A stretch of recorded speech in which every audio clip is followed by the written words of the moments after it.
बिस्मिल्लाहिर्रहमानिर्रहीम। इय्याका नअबुदु व इय्याका नस्तईन। मेरे पाकिस्तानियों, बड़ी तेज़ी से इस्लामाबाद में अदालत में मेरा तोशाखाना का केस चल रहा है। हमायूं दिलावर साहब प्रेजाइड कर रहे हैं उसमें, और हमने कोशिश बड़ी की है कि chief justice Islamabad high court, और हम बड़ी देर से कोशिश कर रहे हैं कि वो हमारा केस ट्रांसफ़र करें यहाँ हमायूं दिलावर से, क्योंकि ये हक़ होता है एक जो हर शख्स का, इसका हमें आइन, हमारा कानून हक़ देता है कि अगर हमें एक इत्मीनान एक जज पे नहीं होता तो हमारा हक़ होता है कि हम अप्लाई करें कि हमारा केस ट्रांसफ़र कर दें। और ये हमने तब से किया था, ये मैंने कल भी बात की, मैं फिर भी आपको बता दूं कि जब मुझे गैर आइनी और कानूनी तौर पे उठाया गया इस्लामाबाद हाई कोर्ट से और मुझे पुलिस लाइंस में रखा गया, तो उधर एकदम पता चला कि हमायूं दिलावर साहब ने अदालत गाली और मुझे तलब कर लिया तोशाखाना केस पे। ना मेरा वकील, ना मुझे पता है किसी चीज़ का, और उस केस में फिर फर्द जुर्म लगा दिया। कानून तो यह है कि मुझे बता के लगाना चाहिए था, बताए बगैर लगा दिया। तो हमें तब ही समझ आ गई कि ये हमें यहाँ इंसाफ नहीं मिलेगा। तो उसके अगले दिन हमने तब से अप्लाई किया इस्लामाबाद हाई कोर्ट में ट्रांसफ़र का। अब मैं बात कर रहा हूँ 12 मई को। ये तकरीबन अब समझ लें कि 3 महीने गुजरने लगे हैं। तब से अप्लाई किया हुआ है और कोशिश करते गए कि हमारा केस इस अदालत से निकाला जाए। उसके बाद बहरहाल जो मैंने आपको बताया कि केस हुआ, मैंने 35 सवाल दिए गए। मुहर्रम की 3 छुट्टियां थी, बड़ी मुश्किलों से हमने वो अकाउंटेंट को ढूंढा। असल में ये सारे सवाल टैक्स के बनते हैं। ये जो इस अदालत में सवाल हैं, ये हैं सारे टैक्स के, क्योंकि कहा जी आपने ये डिक्लेयर नहीं किया, आपने ये बेचा, ये डिक्लेयर नहीं किया। तो मैंने वो सारे 35 के 35 सवालों का जवाब दिया, और हर एक का जवाब मैं खड़े होकर अदालत में एक एक का जवाब दिया। तो वो जो एक जगह, और इन्होंने सरकारी 2 गवाह पेश किए। अब सरकारी गवाह क्या उन्होंने गवाही देनी थी, तो हमने कहा क्योंकि वो जो जवाब हैं उसके लिए मेरे अकाउंटेंट की ज़रूरत है, क्योंकि एक 40 साल से मेरे अकाउंटेंट वही फर्म है।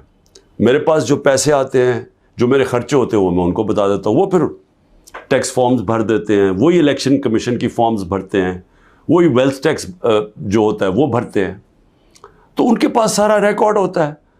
तो अब मैं तो नहीं जवाब दे सकता कई चीज़ों के। तो मैंने गवाह के अंदर अपने अकाउंटेंट को कहा कि वो बैठे, और वो जो ख़ास तौर पे एक जगह पे बात फंसी हुई है कि जी पैसे तो आप शो कर रहे हैं, लेकिन पैसे के ऊपर आपने ये नहीं लिखा कि तोशाखाना का पैसा था। अमाउंट पूरा है लेकिन तोशाखाना नहीं, वो नहीं लिखा। तो ये अकाउंटेंट ने बताना था कि वो फॉर्म उसने जैसी भी भरी, क्योंकि फॉर्म तो वो भरता है। बहरहाल 1 घंटे का टाइम दिया गया और कहा कि 1 घंटे में आप ये नहीं पहुंचेगा तो चलो। अब अकाउंटेंट 1 घंटे में कैसे पहुंच सकता है? ये कोई मिलिट्री ट्रायल तो नहीं हो रहा। उसको विटनेस ख़त्म कर दी, और भी हमने बुलाए हुए थे विटनेसेस जिन्होंने गवाही देनी थी इन्हीं चीज़ों को, और जो मेरा हक है। अब एक फेयर ट्रायल होता है कि आपको मौका मिले कि मुझे एक्यूज़ करें, मुझे मौका तो दें कि मैं अपनी सफाई पेश कर सकूं। नहीं मौका दिया गया, और बड़ी जल्दी सब कुछ तेज़ी से किया जा रहा है। छुट्टियों में कभी ट्रायल नहीं होता। ये आजकल अदालतों की छुट्टियां हैं, छुट्टियों के अंदर डे टू डे ट्रायल हो रहा है। जल्दी पड़ी हुई है कि किसी तरह ये बस जल्दी से ख़त्म हो जाए। मौका भी नहीं दे रहा है। एक दिन क्या हो जाएगा कि 1 दिन डिले हो गया, 2 दिन डिले हो गया, कौन सी क़यामत आ गई है? विटनेसेस आए, हम तो मुतमईन हो जाएं कि हमने अपना केस पूरी तरह लड़ा है। लेकिन छुट्टियों के अंदर भी जल्दी पड़ी हुई है कि किसी तरह फ़ैसला आए। हालांकि हम सुप्रीम कोर्ट में भी हैं, और इस्लामाबाद हाई कोर्ट से मुझे कहना पड़ता है कि मैं काफ़ी मायूस हूँ कि वो ना फ़ैसला करते हैं, वो खींचते भी जाते हैं, वो پورا موقع دے رہے ہیں کہ یہ جب فیصلہ ہو جائے. یعنی اگر ہم نے ٹرانسفر کا اتنی دیر اپلائی کیا ہوا ہے تو کم از کم فیصلہ تو کریں. تو کرتے بھی نہیں ہیں. بہرحال وہاں بھی ان کو بھی میں نے کہا، بڑی دیر کا کہا ہوا ہے کہ ہمیں چیف جسٹس اسلام آباد ہائی کورٹ پہ مجھے کوئی اعتماد نہیں ہے. جب مجھے اٹھایا گیا وہاں سے، آپ سوچیں کہ مجھے غیر قانونی اور آئینی طور پہ اٹھایا گیا ان کی عدالت سے، اور انہوں نے اس کو لیگلائز کر دیا. یعنی اصل میں تو ان کو اللیگل کرنا چاہیے تھا. سپریم کورٹ کو تو جانے کی نوبت نہیں ہونی چاہیے تھی. ان کی عدالت میں بیٹھا ہوں، شیشے توڑ کے، ڈنڈے مار کے، وکیلوں کو مار کے، وہ بیچارہ رجسٹری اسٹاف ان کو ڈنڈے مار کے، اور مجھے گھسیٹ کے لے گئے وہاں سے ان کی عدالت سے. اور چیف جسٹس نے کچھ بھی نہیں کیا، بلکہ اس کو جائز قرار دے دیا گیا. اس کے بعد جو اس سے پہلے ٹرین کیس تھا، 3 ممبر بینچ بیٹھا، دو ججز نے واضح طور پہ کہہ دیا کہ مینٹینیبل یہ کیس. چیف جسٹس صاحب فیصلہ نہیں کر رہے، وہ بھی لٹکایا ہوا ہے وہاں. اور ہمیں اعظم سواتی کو بہت اعتراضات تھے. انہوں نے لیٹر لکھا کہ مجھے اعتماد نہیں ہے آپ کے اوپر. تو نہ وہ اپنے آپ کو ریکیوز کرتے ہیں، نہ ادھر نیچے سے ریکیوز کر رہے ہیں. اور پھر ہمیں بڑا ایک سیریس چیز ہے یہ جو فیس بک پہ دیکھیں، فیس بک 90 دن تک فیس بک کا ریکارڈ ان کے پاس پڑا ہوتا ہے. اگر ایف آئی اے یا جج صاحب ایک صرف آپ کو ای میل کر دیا فیس بک کو کہ یہ کیس ہو رہا ہے، آپ مہربانی کر کے بتا دیں کہ 90 دن تک ان کی جو بھی فیس بک میں پوسٹ تھی وہ کون سی تھی. کیونکہ 90 دن تک جو لوگوں نے دیکھا ہے اور پوسٹ بھی کیا ہے کہ اس کے جو ہمایوں دلاور کی پوسٹ تھی، اس پہ انہوں نے جو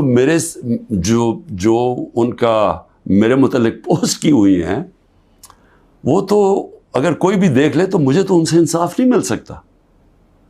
لیکن وہ ایف آئی اے کے پاس گئے اور ایف آئی اے نے جناب کہا جی وہ کیونکہ ڈیلیٹ ہو گئی ہیں، وہ ایف آئی اے نے کلین چٹ دے دی. میچ فکس ہوا ہے. ابھی بھی اگر آپ کسی کو انصاف کی فکر ہے چیف جسٹس اسلام آباد ہائی کورٹ کی یا ایف آئی اے کو، تو بڑا سیدھا ہے کہ ایک ای میل کریں اور فیس بک کو کہیں کہ ہمیں 90 دن کا دے. اس میں پتہ چل جائے گا کہ کیا